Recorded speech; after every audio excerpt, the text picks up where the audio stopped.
There's a lot of cybersecurity companies out there, God bless them, but what they do is they sell a lot of fear and then sell very expensive consulting packages around it. At the end of the day, our belief is that cybersecurity is really just about good IT administration, and it shouldn't be costing a fortune.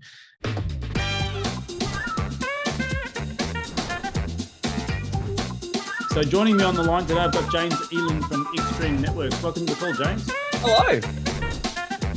Maybe do a bit of an introduction and explain Extreme Networks to the community. So we provide an outsourced IT department for small to medium-sized businesses, and we've been doing it since 1999. We've got about 17 people. We onboarded a new person today, 17 people in the team. Fantastic. And so you'd be pretty excited about what COVID has brought to the table for the IT industry. Well, I wouldn't say excited.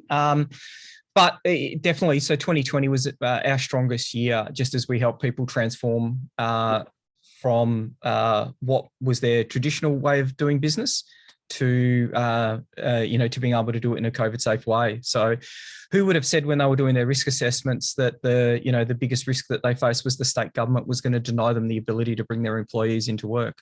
But yep, as it was, that's what we saw. So yeah, we just sort of worked around that. I've heard it said that the last 3 years has probably been about a 30-year advancement in the uptake of technology. What's your thoughts on that? Absolutely. So a lot of customers didn't see the need for that. And some of them, you see it in the restaurants, people who were very committed never to doing delivery, deciding that it was deliver or die. And just for a lot of small businesses, how do you get your teams working? How do you get all of that information shared? How do all of those processes that are being done physically, how do you put that all into a virtual environment? So a massive uptake in technology. Yeah, and I suppose along with the uptake in technology is also the exposure to cyber crime. What's your thoughts on what's been happening in terms of cyber security, cyber risk? The cyber risk, I think, is probably the biggest risk that many small businesses face today. The thing that we're seeing with it, though, is that there's a lot of cybersecurity companies out there, God bless them, but what they do is they sell a lot of fear and then sell very expensive consulting packages around it. At the end of the day, our belief is that cybersecurity is really just about good IT administration, and it shouldn't be costing a fortune. And so we've got a little bit of a mission to spread the word about just the simple, quick and easy things that a small business owner can do to decrease their risk from cyber. Because in the old days, when we looked at the risk that many people had from an IT point of view in their business, and we saw it all the time, it was an employee stealing customer data. That was the number one risk. Now you've got random, 16-year-old hackers sitting in their bedroom. You've got organised crime who's keen to clip the ticket on the way through of all of the transactions that you're doing. And then you've got North Korea, China, Russia, all trying to have a crack as well for national reasons. Yeah, right. So really, like as people go online more, there's more exposure, there's more holes, and the hackers are getting smarter. There are some extremely smart hackers out there, and the trick is to, the CIA, they got hacked and lost a lot of incredibly valuable data. So this can happen to anyone. The trick is to try and fit some cyber resilience into the budget of a small business. Yeah, cyber resilience. So what does that look like? It's really, so the good thing is a lot of it is around procedures and practices, so that this has got a lot less risk from, one day whether they click on an email that they shouldn't, or whether there's a fundamental attack on something like Office 365. Yeah, right. Okay. Office 365 attacks. I suppose now that everything's cloud, that does sort of open that sort of risk as well, doesn't it? So we see Office 365 is probably one of the biggest risks that we're seeing. Not everyone's in the cloud, and some people haven't moved into the cloud because of cyber risk. If Microsoft gets attacked all of the time, we see the biggest issue, the number one thing that people can do is to turn multi-factor authentication on their Office 365 tenancy. So multi-factor authentication, where you get a little number that you can put into off your phone, and you put that in when you log in. That will stop 99% of the phishing and nefarious attacks on people's cloud-based email, and yet less than 20% of people have got it turned on. And the scary thing is that means that if someone hacks your email account, it means that they can read your emails. So they know who your customers are. They know who you're sending invoices to. Yeah. Yeah, so it can be very, very difficult to defend against once they're in. I've heard of some clever hacks where people are sort of listening to conversations and then just butting in on the conversation and changing an account number on a invoice and just saying, "Hey Joe, thanks for sending that through. We've just updated our accounts. Can you pay here?" So really, really clever stuff. So I suppose, what's your advice? What's your advice for people in business right now? What should they be looking for? So the first thing to do is to really sort of understand what the risk is, because it's gone well beyond, just I've got some antivirus software and now I'm going to be pretty safe. Yep. It's about understanding the kind of things that set you up for risk. What is it that you've got in the cloud? What is it that you've got on premise? Making sure that your team are trained to be able to recognize phishing attempts. I think one thing that we don't talk about enough is when you've got an employee who clicks on something and then all of a sudden everything's encrypted, how does that employee feel? It's incredibly stressful for them. They think they're going to lose their job. Some people do lose their job over things like that. Some businesses fold up because all of their data was encrypted and they can't get it back.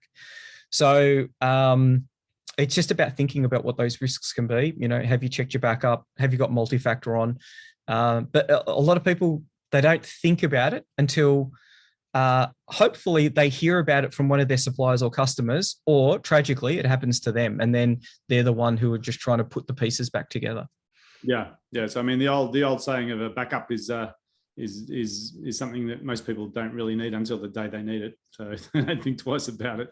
But having a backup, making sure you're across the latest in authentication.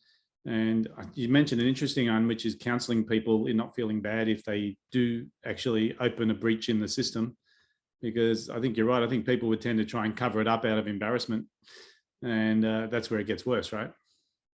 Yeah, absolutely. Particularly if there's going to be an investigation. So often we're seeing the federal police involved because of the fact that it could be another nation state who's attacking.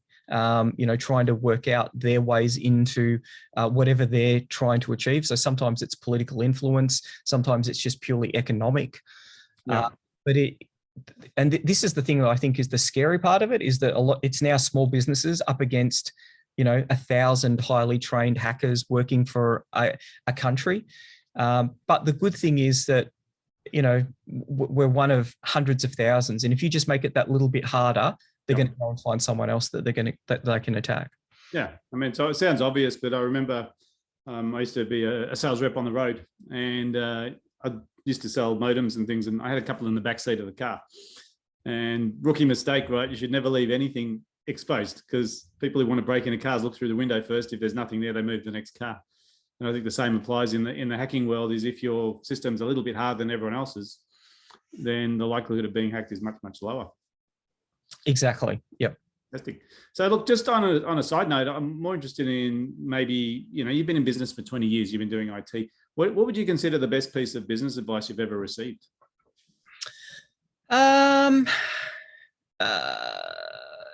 It would be, so when I first started, our accountant said that I should go and get an MBA. Right. And so, I went off, and I think it's not about getting an MBA. It's about getting a way of being able to understand what business strategy is, and then being able to articulate that to your team, and be able to have a way of planning, because I think that's where most of our growth, the biggest mistakes that we've made is not in thinking about what our next goal is and what is the next small, tiny step that we need to see to achieve that. So sometimes you get distracted, and sometimes, to be honest, we've been distracted for years. And it's only when you get that wake up call and it's like, holy crap, to move the business forward, I need to do this one thing. And then you need to make sure that all of the effort goes into just that one thing. So I think for us, it was getting an MBA. But, you know, that really was like a lifelong start in, you know, really trying to understand the way that strategy sort of articulates to actions on the ground and making sure that you get everyone on board with that strategy. Yeah, well, it's a key element because I think what you mentioned sort of resonates with working in versus working on the business, right? Because you go to school, you become a tech, you become really good at fixing computers, and therefore you run a business. It sort of sounds weird when you look at it that way. When what you've just suggested is, now that I'm a tech, I've chosen to run a business. Now I need to learn how to be a business person and get my MBA. Absolutely. And they're fundamentally different skill sets. Yeah. Not all great practitioners make good business owners, and not all good business owners make good practitioners. Yeah, fantastic. Do you have any books or podcasts that have inspired you recently that you are notable? Anything that stands out? I really like Scaling Up. Yep. By Vern Harnish. Yeah, look, there's lots of podcasts, and I'll generally pick something. I don't listen to podcasts. I don't have some favorite podcasts. What I'll do is I'll look for a subject that I'm interested in at the moment, and then. But yeah, I'm always. My thing is to go for a run in the morning and listen to a half-hour podcast because I think it's an easy productivity hack. I'm, you know, working on my fitness and getting some professional development in it at the same time. Yeah, fantastic. So podcasts that you've been listening to recently, or a subject that you've been sort of delving into? I've been listening to the Russian and Ukraine situation quite a bit. Yeah. And the development of Australia's strategic position over the last 40 years. It's a little bit arcane. Well, I know you're a strategist at heart, and I know also you sort of got a lot to do with the army and sort of movement. It's a fascinating subject for you, isn't it? Yes. Yeah, definitely. Fantastic. Now, you mentioned before we got on the call about an event that you got coming up. Do you just want to share a bit about that? Yeah. So on Wednesday, what we're going to do is we're going to talk about what has changed fundamentally in the threat environment and why cybersecurity is such a big deal. Right. 5 years ago, when we talked about cybersecurity, we would talk about theoretical hacks that could occur. Yeah. And to be honest, we didn't really push it because if you didn't do the things that needed to be done, probably nothing was going to really happen. That is very, very different. And literally, we got a very sophisticated phishing attack that came into us this morning, and you know. It looks legit. And it took a bit of effort to work out that it was phishing attack. Yeah. I don't know where it's come from, but I know it was aimed at us specifically because it mentions a customer name. So we're then going to talk about the 7 things that you can do in your business, because cybersecurity, I mean, most businesses now, they're struggling. We're trying to get back up on our feet after COVID, and businesses have had it really tough. So this isn't about, you know, here's a whole heap of expensive stuff that you can do in a business. These are procedural things that you can do in your business today to make it safer, and some low-cost things.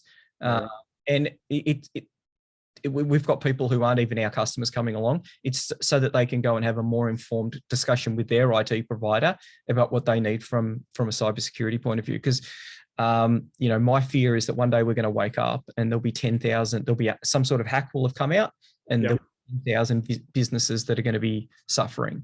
That's not a good day. And we want to make sure that there's a few of those out there as possible.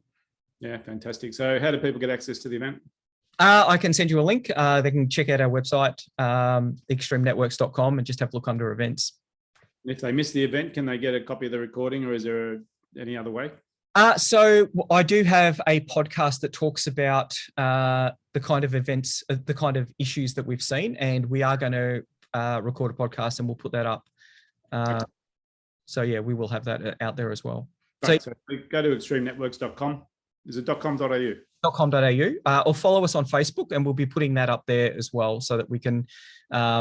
We will cover everything in the podcast, and so that people are just because that way we can get the message out Australia-wide. Yeah, fantastic. All right, James. Look, thanks so much for your time, Dave. Really appreciate your input, and yeah, thanks for the info. No worries. Thanks, David.